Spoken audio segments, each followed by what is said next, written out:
ঢাকা মাওয়া এক্সপ্রেসওয়ের Dhaleshwari toll প্লাজায় বাস, private car ও motorcycle সংঘর্ষ, নিহত ৫ জন।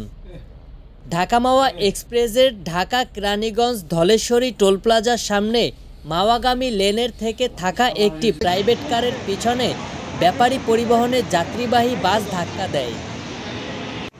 এ সময় প্রাইভেট কারটি অপর একটি মোটরসাইকেলকে ধাক্কা দিলে ঘটে এক ভয়ঙ্কর দুর্ঘটনা।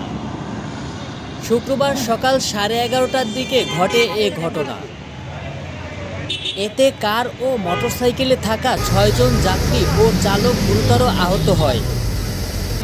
খবর পেয়ে ফায়ার সার্ভিস, সেনাবাহিনী ও হাইওয়ে পুলিশের সদস্যরা আহতদের উদ্ধার করে ঢাকা মিডফোর্ড হাসপাতালে প্রেরণ করে। এখানেই ৫ জনের মৃত্যু হয়েছে বলে জানান হাসপাতাল কর্তৃপক্ষ।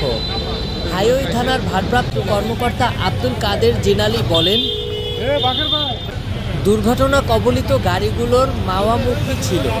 এ ব্যাপারে আইনগত ব্যবস্থা প্রক্রিয়াধীন আছে। বাকিটা চিত্রছবিতেই আমরা দেখে নিব।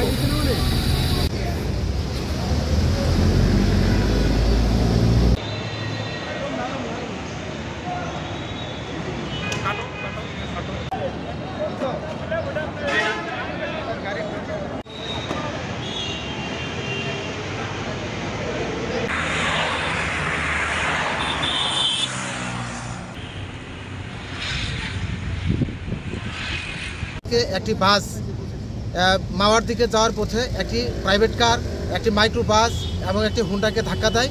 ধাক্কা দিলে ঘটনাস্থলে কয়েকজন আহত হয়। প্রত্যেককে উদ্ধার করে ঢাকা সলিমুল্লাহ মিডফোর্ড মেডিকেলে পাঠানো হয়। আমরা মেডিকেল সূত্রে জানতে পারি যে ৫ জন আহত হয়েছে, ৫ জন নিহত হয়েছে। এরপর